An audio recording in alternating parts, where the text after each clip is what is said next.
All right, so you just saw a bunch of the clips, not too much. I was card dead most of it. This is an interesting session. I want to jump into it.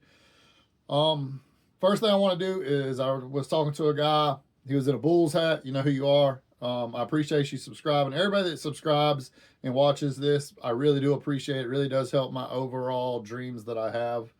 I do want to. I'm gonna go through the hands real quick, but then I want to talk about a little bit about what we talked about and maybe put some advice out there.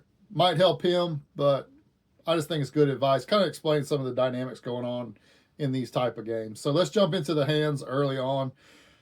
Very early on, I have pocket eights in a five-way pot. Flop comes jack of clubs, eight of clubs, three of diamonds. Like I said, it's a five-way pot. I was in the big blind closing the action with eights. This is a lot like the hand the other day, except this one, you got the jack and the eight are both clubs. I check it, goes over to the guy across the table from me, makes it 13. Comes back to me. This is where I might have made a mistake. Like I said, it's five-way action right now because it's a limp pot. I end up raising to 40. Looking back, I don't mind raising there because the board's so heavy and there's so many people in. And with me not having a jack, there's likely for someone to have top pair here. I don't like my raise sizing. I think it's a little too big for the table, and I just got there. But on the other hand, I would probably be doing this with all my bluffs too. If I had a big club draw, like say I had 9, 10 of clubs, I'd be raising here also, kind of balancing what I'm doing. But I make it 40. Looking back, I probably should have went 30. I think 30 is a more logical number to get a call. Folds around to the guy that opened up for 13. He's on a fold. I take down a pot right there. Overall, I think I missed value there. I was just worried about calling the 13 and having all 4 or 5 of us going to another card that could cloudy up the board. I was really just trying to target the one player. It seemed like he was less likely to fold. I mean, I just got to the table, so I didn't really have no image, but it didn't work out, so we'll move on. The next hand of note, I get pocket queens in the big blind. There's an open to 10, 2 callers from the cutoff in the small blind. I make it 50 here. I'm trying to thin it out. Also, could go a little bit smaller here, but with queens, I have no problem putting 50 out there. It ain't the worst thing to take down the $30+ dead money here. Everybody folds. So we take it down, like I said, with the blinds. Well, one of the blinds was the caller. I mean, I'm still taking down $30 uncontested. Don't worry about an ace high flop, king high flop, or anything like that. You're really just trying to get heads up with these type hands. That's why I made it a little bigger sizing. But we take it down, and then we go card dead for about an hour and a half. And when I say card dead, y'all, not like, I think people watch me play, and they think all I'm doing is playing big pocket pairs and big suited cards. That is not the case. I'm in there a lot. When I get the cards, suited connectors, suited gappers, a lot of hands I play. The problem is when it's 9-3 offsuit, queen 3 offsuit, they're just not profitable hands, and I don't get in there. And most of the day was like that. It was really crazy. It was either the very best or nothing, as we'll get into. So about an hour and a half goes away, and now no one has seen me play a hand. So think about this. No one's seen me play a hand. I'm under the gun, and I look down at aces. Now, here's the problem. If I raise, there is a good chance this whole table is going to fold. So I try to get a little tricky here, and I limp. This is not a good idea. It's not a good idea, but I'm hoping someone's on raise. So this is a pretty interesting hand, actually, the way it plays out. I mean, it was going to play out like this no matter what. This is just weird how it played out. So I limp, goes all the way down to the big, or there's 3 callers of the limp. And then it gets to the big blind, and he raises to 10. And at this point, I'm like, thank goodness, because this was about to just be a disaster waiting to happen. And I was probably just going to lose aces here. So now the problem is I can't just call a 10 because that's going to bring everybody around. So now I got to go ahead and pretty much turn my hand face up. By doing what I did right here, I'm pretty much turning my hand face up that I got a monster of some type. So I pop it up to 45. It folds around to the big blind. As I go into this, I want to talk about this player. He was a good player. I don't know. I doubt he'll watch this, but I got to give him credit for. He goes into the tank and he thinks a little bit. He ends up calling, and when he calls, I almost am I am pretty sure he has a big pocket pair also. Like he has jacks, queens, something like that is what I'm putting him on. I'm thinking maybe jacks. He was in the queen's hand early on when I showed the queens where I talked about I folded. I went ahead and showed that. The flop comes 3-6-3, 2 hearts. He checks. I make it 75. He's only got 120 in his stack. The reason I make it 75 here is, like I said, I believe he has a pocket pair, a bigger pocket pair. So with me betting 75, what I'm trying to do is get him to go ahead and commit his whole stack and not a bad card come off on the turn, like a flush card or anything like that. And it works out really good because he goes deep into the tank and he asked me, he says, do you got the queens again? And I kind of like look over at him. And at first I wasn't going to say nothing. And then I was like, no, if I sit here, it's going to be super awkward. So I say, what do you do? Got jacks? Because that's sort of what I thought he had was jacks. And at that point he goes, well, if I'm going to put 75 in, I might as well put it all in. Yes, you should. That's exactly what we were hoping for when I made that bet. So he goes all in for the 120-ish. I quickly call, roll over the aces. He actually has pocket kings here. So a massive cooler. The flopper or the turn is another 3 actually, and the river is a 7. And we scoop it up. I want to say this. He shot me because, first off, he told me, we talked a little bit after hand. I let the hand go on or a little bit before I talked to him because I know that's a sting. Either way, the hand's going to play out, should play out the way it did. We're all like, whoever's got the kings and the person has the aces, the kings are just going to go, they're going to lose at everything. But he came close to folding because he said, I knew you had something big. The problem was he didn't know if I had queens or aces. That's what it come down to. So even that he would be willing to think it out that far and not just go with it, it's pretty impressive. So after that, again, I go card dead for a little bit. And now with the same villain, this happens. I have aces in the big blind. There's 4 limps to the small blind. This is the guy right next to me that I played the kings to. It's probably about 20 minutes in real time. And he raises to 10. Like I said, I'm in the big blind with the aces. I make it 35. Everybody folds around to him. He only has 53 left. He says, if you got it again, this time I ain't got enough behind me to even think about folding. So he goes all in, and he has pocket jacks this time. And the flop is ace, king, 8, 3, 6, run out, and I cooler him again. The one thing I want to say is I just told you both these hands, I'm buying in for 300. Between these two hands combined, I pretty much got him for about 200, a little more maybe. So that's another thing, because I want to, and when I wrap this up, I'm going to talk about stack sizes and all that, and go back to my dude in the Bulls hat and kind of like maybe give him a little advice here, because I saw 2 hands that happened to him, and it got me thinking about it on my ride home. So after the aces hand, like I go card dead for literally 2 hours. At that point, after the jacks hand, that's when I high pointed in my stack. I had 465 in my stack. I go card dead, bleed it all the way down to 380. Then I get back to 410 when I win a little small pot. And then I go way down at this point. Like I get all the way down to like 300. And it is just, a lot of it's just like 2-3 hours have went by now. Probably about 2 hours. And I would call a couple of raises with pocket pairs when I'd get them here once in a blue moon. And I missed. And I got down to 350, I think it was, 360. And I looked down at ace king. I raised it to 15. And think about this hand because I want to go into how this all works out and the strategy I'm going to talk about at the end of this. So with the ace king, I go ahead and raise the 15. It's a flop 9 high. It's like 9.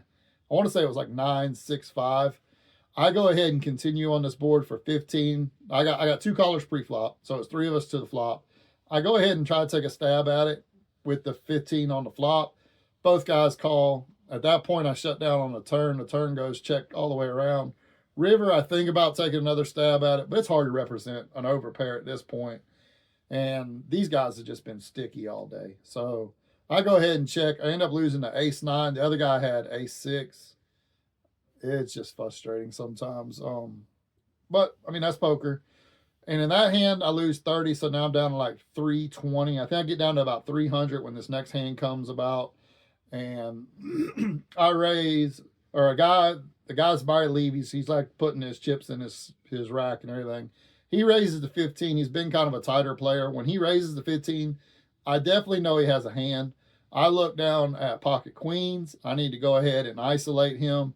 So I go ahead and make it 40 in a 3-bet. Goes back to him. I think 40 is a good number because if he goes over top of me, there's a good chance that he has got an absolute stick of a hand. When I make it 40, he kind of looks at me. He calls. The flop comes 6-5-4. That board is never touching him. It's never touching him. He's not opening 4s, 6s, 6-5. Like, this board's not hitting this type of player. So either I have a better pocket pair than him, or he has what he ends up showing. So when he checks to me, I bet 40. He folds face up, ace queen offsuit. So pretty much what I kind of had him on was like an ace and a face card, or jacks, tens, something like that. So we go ahead and scoop that pot. And then a few minutes after that, I get queens again in the big blind. The cutoff raises to 10. There's 2 callers. I make it 45. Everybody folds.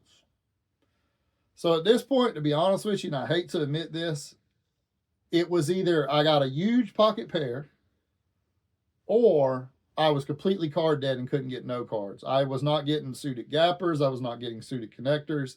I got frustrated. At this point, we're 5.5 hours in. Tomorrow is Valentine's Day. It's time to get home to the missus. And so anyways, I end up cashing out $346 for a $46 profit.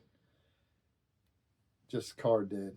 I'm not really mad with how I played much hands. The 8th hand, the 3-betting with the queens and taking it down, you got to do that because you don't want to go multi-way with them hands, and it just is what it is. I'm fine with taking down all that money dead before flops with queens. That's fine. But it was just a frustrating session because today was the type of day that if I was catching cards and was more active, I think I would have got a lot more action with them bigger hands. I probably would have got some calls on the 3-bets and stuff.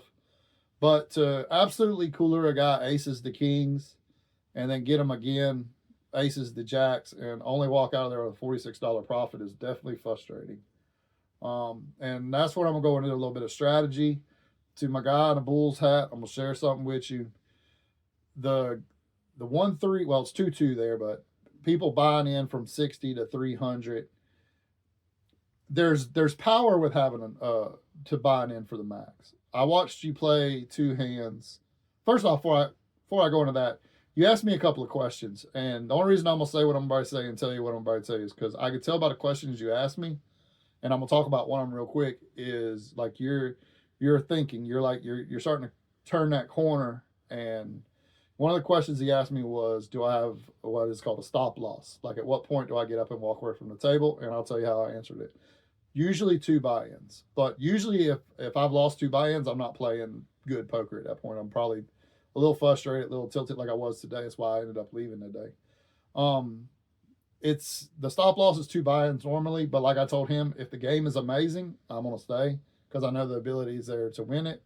But sometimes I'll leave earlier, like today, when I was just my mental game was starting to deteriorate because I was getting frustrated that when I got big hands, there was nothing in between, and I'd bleed away for so long. But the thing I want to go back to you and talk to you, because there was 2 hands. One of them was the set of 9s that you flopped, and they chased you down. They chased you down a lot today, and this is where proper bankroll management and having a bigger stack helps. When you're playing a little short, sometimes you can't put enough pressure on people to get them out of there. For instance, like I know on the set of 9s hand, I think someone bet you went all in for like, might have been like $20 more. And the problem is people are going to chase everything. In that hand, that exact hand, if I remember it correctly, if you were deeper, like say 200 behind when that hand occurs, I think when they bet out for the 15, I think it was, instead of you making it like 34 or whatever it was, if you can make it 50, and then if you do get a caller and that brick comes off on the turn, which it was a brick on the turn, then you go ahead and you slam them for the 150. And you're going to get a ton of folds, and they're not going to get to see them river cards. On the flip side of that, with everybody playing so short, it takes away a lot of the things you can do.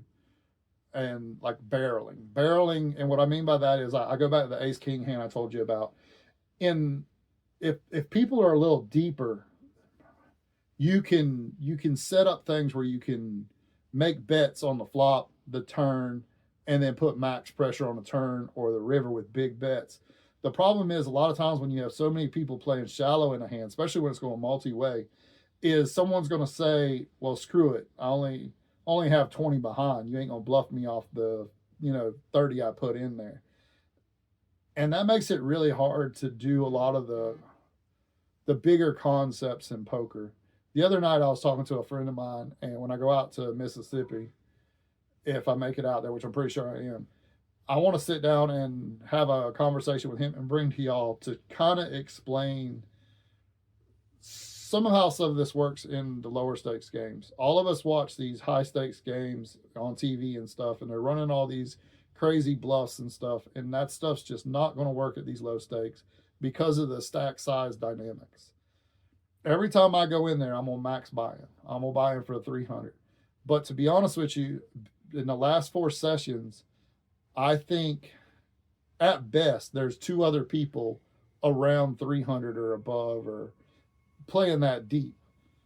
That really changes a lot of the dynamics and poker strategy that you're trying to instill at the tables, and it leaves you more at the mercy of the cards. And I know today you got ran down a bunch of times. I watched it happen, and a lot of it is because either you didn't have enough behind to get people out of there that should be there, and there's nothing worse than you having a really good hand and you get all your chips in on the flop, and now there's 2 or 3 other players that are going to check behind just trying to chase their draws, and they're going to get there, and there's no way to protect your hand. So a little bit of advice there. I'm not saying go crazy. Stay inside your limits of your bankroll and how much you're willing to lose, because there is drawbacks. I mean, when you're playing for 100 at a time, you can only lose 100. Now, when you're playing 300 and you get coolered, I mean, it sucks. You're going to lose 300. But long-term thinking, it really does help to be deep stacked, and especially if other people are deep stacked at the table, because you can do some other things. Just a little bit of advice there. Want to end with just saying thank you again for everybody that like, subscribe, comment. Be going out to Mississippi. I'm pretty sure I'll know for sure probably after tomorrow. And I want to hopefully I'll get to meet up with 2 of my poker guys out there. I want to sit down, have a conversation, bring to y'all, and let y'all see other poker players' mindsets, because I think that will open your eyes to a lot of things. Hope y'all have a blessed evening. To any ladies that watch this, maybe 1 or 2, I wish y'all a happy Valentine's Day. To the fellas, try to stay off the couches tomorrow. Y'all have a good one. I'll see y'all next time.